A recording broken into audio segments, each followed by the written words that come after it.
Sa mga oras po nito, papunta po kami ng Green Hills. Susundo po kami sa aming apo na nag-aaral sa Green Hills sa OB, Montessori. Nagkataon na sobrang lakas po ng ulan, mga ka-grandma.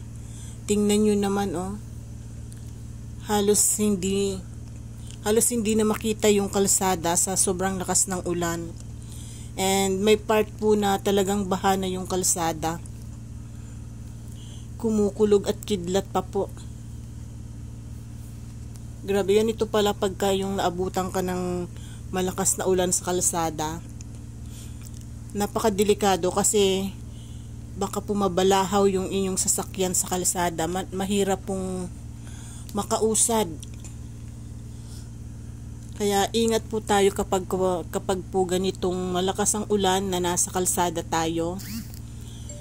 Mag-ingat po tayo ng maigi. So, sana po magustuhan nyo ang aming munting video.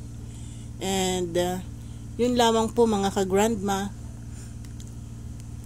Wala na pong maraming kwento. Manood na lang po tayo. Thank you for watching. Bye. God bless everyone po.